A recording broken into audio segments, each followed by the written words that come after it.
The information flow is endless, and with so many sensational headlines, changing policies, and market fluctuations, it can be tough to keep up with what's most relevant to you as a real estate investor. In Boardroom Brief, we endeavor to discuss and provide our point of view and insights on relevant topics that matter to Greybrook, our investors, and the broader real estate community. Our goal is to provide you with expert opinions in 20 minutes or less. Sasha, welcome back. Another episode of Boardroom Briefs. Thanks for being here. We're approaching the end of the year. The holidays are almost upon us. I always kind of joke with myself. There's two things that are very telling that the holidays are coming. Number one, Mariah Carey's back on the radio. She's always around. Favorite. Her and Santa always around. And number two is I find that, when I'm reading the news, I'm reading articles, every publication is trying to do a forecast, a 2025 speculative forecast. What's going to happen? What's going to be? And I think when it comes to Greybrook, one of the things that our investors appreciate about what we do is we're generally not speculative in nature. We try to always articulate that we're focused on fundamentals, we're focused on math and margin. Can you touch on that? Can you shed some light on when it comes to underwriting, when it comes to deal flow? What are some of the fundamentals we look for? What are we assessing when we're greenlighting a deal or walking away from something? How many times are the forecasts right that you read? That's a good question. Look, I think where we do forecast is the big picture, right? Sort of the macro. We see ourselves, our business is very much micro-focused because you're picking sites and locations and all that stuff matters at a very detailed level. But you have to get the macro right. And that's kind of where our focus is. So I think it was Warren Buffett that said, and I'm going to butcher the quote, but it's something like, you should invest in the index, but you should always be in the market, right? Because he's buying the macro of the American economy, and timing it isn't necessarily always easy to do. So from our perspective, once we've kind of zeroed in on markets that we feel are appropriate from a fundamental basis, and that's a macro call, then as we get more granular, we tend to take things from the perspective of looking at the world as it is today. And in times where markets are difficult or volatile, you can see that our deal flow is a lot less than in bumper crop years. And the reason is because you have to be incredibly selective about how you're underwriting, because what we're trying not to do is forecast any one of the levers, whether take in a development, it could be things like revenue. Right now we're in a slow market, but we could take the view that the market will improve. In fact, that is our view. Sure. However, you don't want to be beholden to that having to come to fruition for your investment to make sense. Or you could look at it on the cost side and say we've been in an incredibly inflated cost environment post-pandemic with inflation as high as it is today, interest rates as high as they are today, and we could take the view that, hey, we're at a crest or a peak. We expect deceleration or stabilization in costs. In fact, that is our view. However, you don't want to be beholden to it. So where that gets tricky is it all comes down to the things that you can look at today, and they have to make sense today. When you're acquiring any asset, a lot of, whether it's, I love sports cards, right? Land, real estate, a lot of people will make the comment, you make your money on the buy side, right? You don't make the money on the sell side. For sure. So I think to your point, evaluating that aspect of the deal is so crucial. Right. So to that point, it all starts with the land acquisition, because that is the single known variable today, right? What I'm paying for that land. And from there, it's a set of assumptions that drive ultimately what our forecast for return is. The key to this is buying your piece of land or making that acquisition in a way where I don't have to rely on anything that isn't already happening in the world as it looks today to come to fruition. So as an example, we'll buy property where the revenue that we're forecasting is more or less today's revenue. Now, if things get better, let's say we got that macro right and things do get better, then you should outperform, right? But you can't predict that, nor can you rely on it. Similarly, on the cost side, you have to look at the way it looks today. So if I can buy a piece of land today and my economics work based on what I can sell my inventory for today and what it costs me to build it today, then I know once I build some buffer in there as well for variability, then I know that if I've been right with my macro call, by and large, you're going to either perform or outperform your forecast. Why that's tricky in difficult or volatile markets is if you look at today's conditions, costs have been high, as I just mentioned, from the perspective of what we've just lived through. And at the same time, we're living through a period where revenues have pulled back. So if you look at that today, it's very hard to make those economics work with acquisition prices of yesteryear, so to speak. So it's incredibly difficult to find opportunities. Now, you can. There's sometimes situations that are anomalies where, somebody's under duress. We haven't found any of those that have made sense for us. But in other instances, you can find anomalies just based on the fact that real estate is somewhat of an inefficient market. Mm-hmm. And I say that because, sometimes landowners are very sophisticated and they have resources and they have all the right advisors around them. And in other cases, they're simply not that they're not sophisticated, they're just not sophisticated as it relates to development. So it's very difficult for them to ascertain value.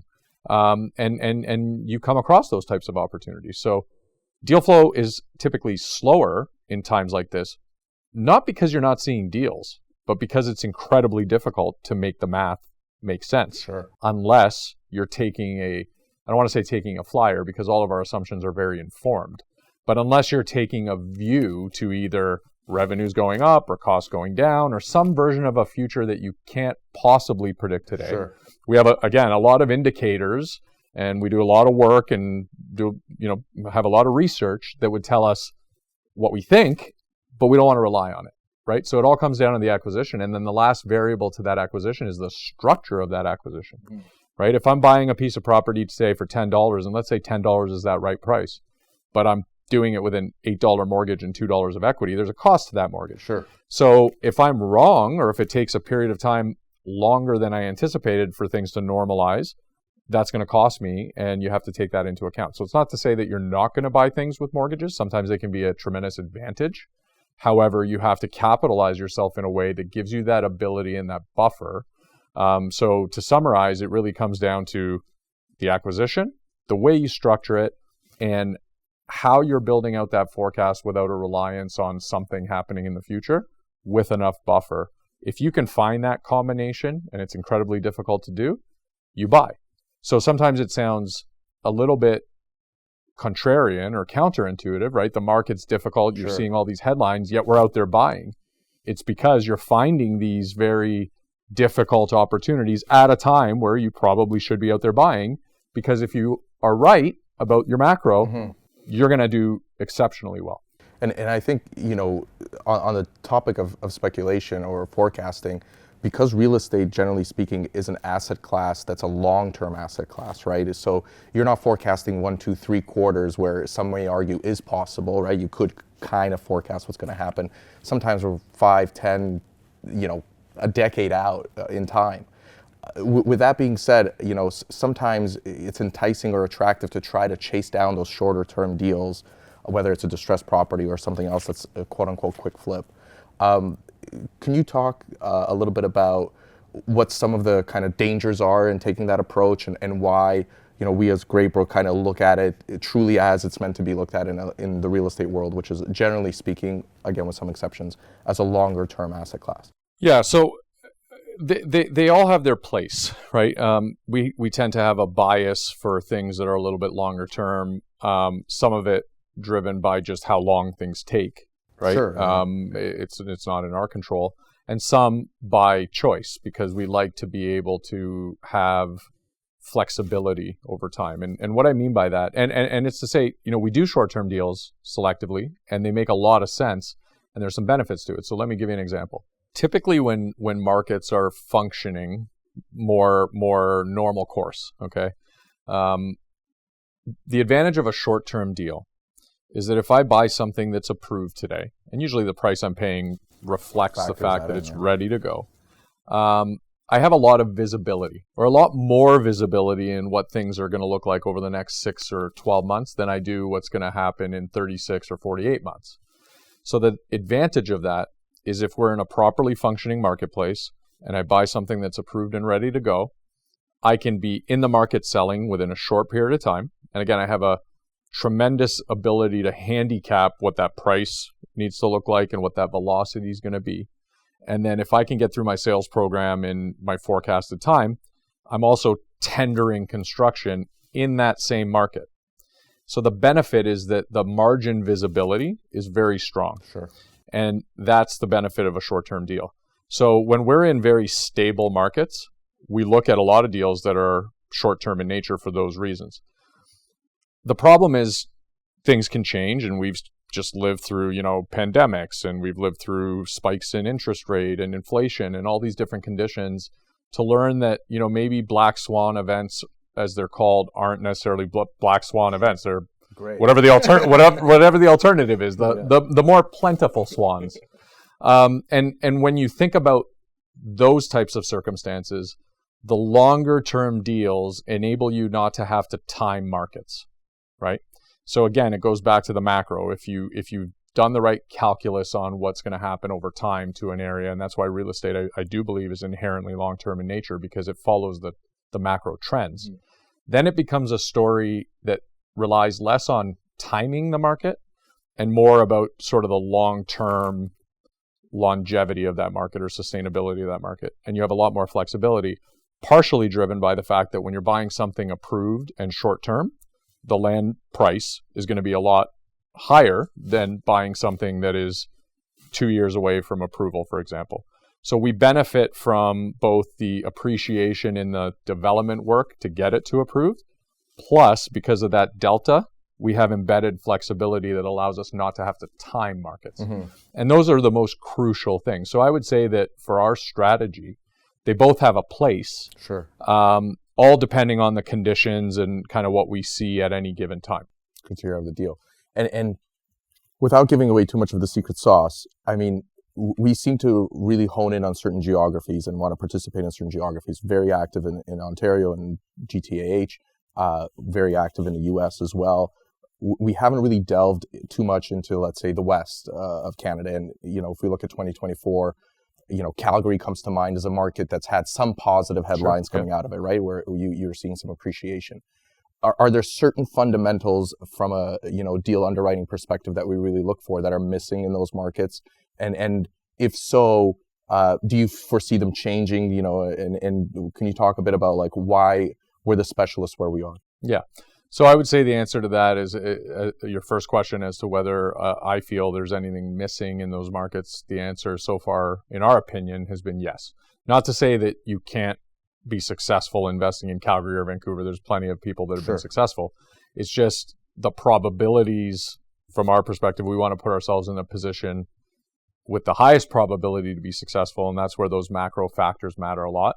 And if you're, take Calgary as an example. Like Calgary's going through a little bit of a resurgence, mm-hmm. driven primarily by an inaffordability in Ontario that's causing extra provincial migration. Okay. Historically, we've seen different drivers that have led to a resurgence in Calgary. Like, for example, post-financial crisis, there was a boom in oil price, or even in the early 2000s where oil was trading near $90, $100 a barrel. Yeah. Calgary's booming. I remember people telling me, like, they can't get enough employees. Like at Tim Hortons, you can make $100,000 a year because they can't get enough people to live in Calgary. We didn't go into that market at that time because we believed that it wasn't necessarily a pull into the Calgary market as much as it was a push from somewhere else into the Calgary market. That's what we're living through today. And back when oil was high, it was a singular driver. So for us, what we love about Southern Ontario, if we're just sticking to Canada, and in the US, there's similar analysis as to how we draw our conclusions. But if we're looking at just Canada, we like the diversification of employment. We like the, very robust population growth. Even if Canada cuts its immigration numbers, a higher proportion still comes to Ontario because of a more diversified employment base. So what we love about Ontario is that we have a lot of the boxes checked off as it relates to the macro, and a lot of those trends are not easy to disrupt. Mm-hmm. Whereas to use the early 2000s example, and this is kind of how it played out, Calgary was growing until it wasn't. Yeah. Right? Because all it takes is for the energy sector to not have its heyday, and it does not have enough of a diversity of employment base to be able to withstand that. And migration levels can shrink just as much as they can increase. that just becomes less of a factor in markets where you have a multitude of factors that are in your favor. So that's kind of why we have not gone to those other markets. Your second question as to whether I see that changing, we always have our eyes open, and I do see it changing to some degree because, we're not going to grow as a country to the point where we have, today we have 35 or 40 million people to 50 to 80 to 100 to 120, just having one gigantic city and nothing else, right? And I do think that once it may even be in affordability that drives people to other urban markets like a Calgary or a Montreal or whatever it may be, then it doesn't take long for companies to say, you know what, I can pay Alex 20% less to do the same work because his cost of living is lower, so maybe I'll put a campus there instead of over here. And I think that those things happen, and you need to be tracking them very closely. The thing that we've always felt is we don't have to be pioneers, right? Like, we don't have to be first in a market because it's not as though only one building is going to get built in a market that's growing. So our view of the world is let's just be patient. Let's look at the macro trends. Let's see how they evolve.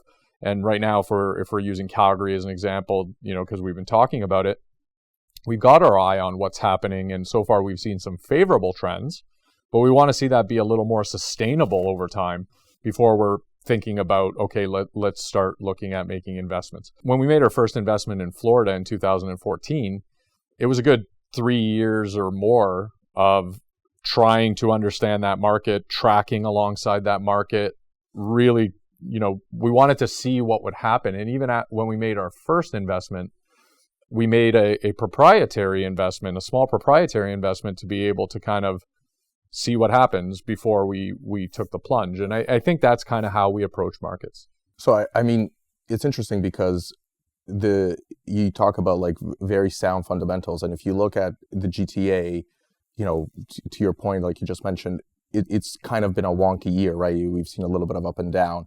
The latest data that's come out is showing an uptick now. We're starting to kind of see a bounce, let's say, in the GTA transaction counts and sales prices kind of across the board.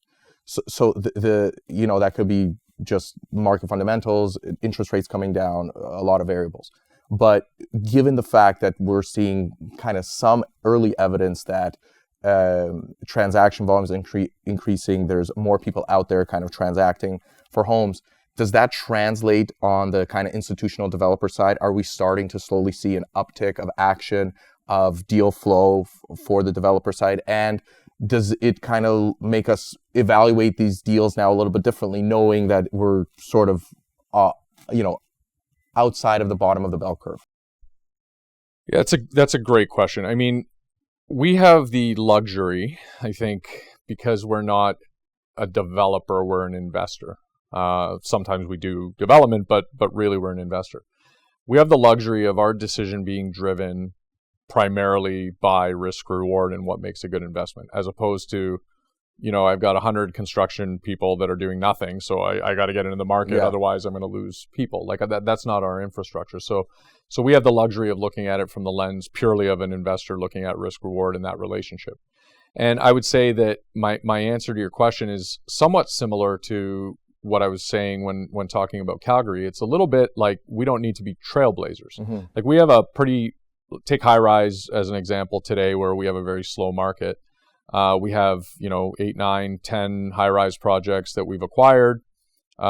We did what we talked about, acquired them at what we believe were good prices, capitalize them appropriately to give ourselves the flexibility to wait. I mean, nobody likes having to wait, but the market's the market, right? So now we have the flexibility. We're not saying, oh my God, we're going to go bankrupt. We can't pay interest. Like, we're just waiting. Mm-hmm. And I think that we're going to have a really specific lens into what's happening in the market with this many investments in any area, right? And what I would say is that we're seeing an uptick. I think we want to see it be more sustainable before we're ready to sort of go full bore into new acquisitions. For the right opportunities, we'll make those acquisitions right now. And that is driven by being able to line up all of these things. Sure. Like, we're working on something now where, arguably if we can acquire it at this price and capitalize it the way that we think we can capitalize it, it's like taking a DeLorean back to 2005 or 2007 and being able to make that acquisition. So I'd buy that all day long, no matter what's happening in the marketplace.